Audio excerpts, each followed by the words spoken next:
যে কোনো কাজের ক্ষেত্রে একটা নিয়ম অবশ্যই ফলো করবেন, তাহলে আপনার কাজ পরিপূর্ণ হবে সুন্দর। আসসালামু আলাইকুম সম্মানিত ভিউয়ার্স, নতুন টেকনিশিয়ানদের জন্য আজকে আরো একটা ভিডিও নিয়ে আসলাম। অনেকেই আমাকে রিকোয়েস্ট করেছেন যে ভাই কয়েলের মাপটা কিভাবে নিব মোটর বাইন্ডিং এর ক্ষেত্রে।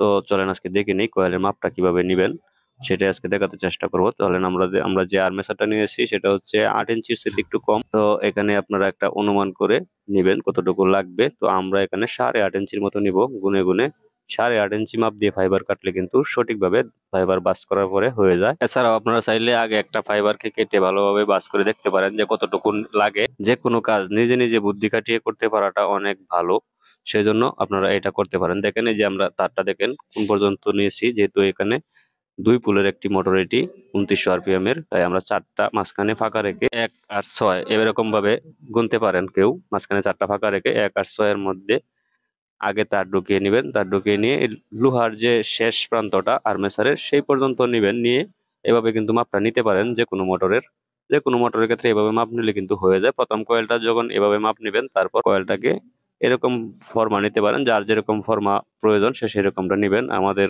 হাতের কাছে যেটা পাইছি সেটা দিয়ে এখন শুরু করলাম। তো সঠিকভাবে সঠিক টান দিবেন, কম দিবেন না কখনোই। একটা টানও কম দিবেন না কখনো, কম দিলে কিন্তু মোটর ভালো টেকসই হয় না। এই বিষয়টা খেয়াল রাখবেন। আর কয়েলটা বেশি বড় করবেন না, আবার ছোটও করবেন না, এরকম যেন কয়েলটা বড় ছোট না হয়, সেই জন্যই এই মাপটা। কয়েল বড় ছোট হলে ঢুকাতেও সমস্যা হয়, আবার কয়েলেও একটু সমস্যা করে, গরম হয়ে যায়, নষ্ট হয়ে যায়, সেই জন্য। তো এইভাবে কিন্তু মাপ নিতে পারেন। আর তাছাড়া কিভাবে কয়েলটা ঢোকাতে হয়, সাবমার্সিবল পাম্পে কয়েল ঢোকানোটা একটু কষ্টকর, সেই জন্যই এই ভিডিওটা অনেকেই জানতে চেয়েছেন, সেই জন্য। তো একটা পাশ একটু ঢুকিয়ে নিয়ে কিন্তু এভাবে ফাইবার দিয়ে আটকে নিতে পারেন। প্রথমে উপরের অংশটা এভাবে ফাইবার দিয়ে আটকে নেবেন। তারপরে আমরা চারটা ফাঁকা রেখে দেখেন এই যে একটা দুইটা করে তারগুলোকে ঢুকাই নেবেন। নতুন যারা আছেন তারা নতুনদের জন্য কিন্তু এইটা, আর যারা সিনিয়র আছেন অভিজ্ঞ তারা কিন্তু সহজেই করতে পারে। এই যে এরকম কাঠি নিয়ে নেবেন বাঁশের, তাহলে কিন্তু সহজে করতে পারবেন। আর অবশ্যই তার ঢোকানোর সময় বেশি জোরাজুরি করে ঢোকাবেন না, স্মুথলি কাজ করবেন, যাতে করে তারের রং উঠে না যায়, ইনসুলেশনটা উঠে না যায়। যদি বেশি জোরাজুরি করেন তাহলে দেখা যাবে যে আর্মেচারের সাথে লেগে আশ্রাআশ্রি করার সময়, টানাটানি করার সময় দেখবেন যে তারের ইনসুলেশন উঠে গেছে। যদি এমনটা হয় তাহলে মোটর টেকসই হবে না। এই জন্য এই ফাইবার গুলাকে আগে আগে এক মাথা একটু ঢুকিয়ে তারপরে কিন্তু ইচ্ছা করলে এই যে দুইটা একটা কয়েল পুরোটা একবারেই কিন্তু একটু একটু করে আস্তে আস্তে করে কিন্তু ঢোকাতে পারবেন সহজভাবে। আমরা পরের কয়েলটার মাপ দিয়ে দেখাবো। তো এইখানে আরেকটা কথা হচ্ছে যে তার যত পেঁচানোর সময়, ফর্মায় যখন যখন তার পেঁচাবেন তখন বিষয়টা খেয়াল রাখবেন, যখন তার পেঁচাবেন তখন যেন এক তারের উপরে আরেক তার না উঠে, এক টানের উপরে আরেক টান না উঠে, এক পাকের উপর আরেক পাক না উঠে, তাহলেই কিন্তু সুন্দরভাবে তার ঢোকাতে পারবেন। আর যদি এক পাকের উপরে আরেক পাক উঠে যায় তাহলে কিন্তু তার ঢোকাতে একটু কষ্ট হয়ে যাবে। তো এইখানে লক্ষ্য রাখুন যে আমরা কিভাবে করতেছি। একটা পাশ ঢুকানো হয়ে গেলে ফাইবার, আর একটা পাশ যদি অর্ধেকটা খালি থাকে তখন এভাবে কাঠি দিয়ে টেনে একটা একটা করে তার টেনে আনবেন। টেনে এনে কিন্তু এভাবে চাপ দিয়ে ধরে কাঠি দিয়ে আটকে দিয়ে তারপরে ফাইবারটা লাগিয়ে দিতে পারেন। তাহলে কিন্তু তারের উপর থেকে যে তারের যে ইনসুলেশনটা আছে সেটা সহজে উঠবে না। তো এই নিয়মগুলি ফলো করলেই কিন্তু আপনি সহজেই মোটর বাইন্ডিং করতে পারবেন এবং টেকসই হবে মোটরগুলি, এটা আমি বলতে পারি।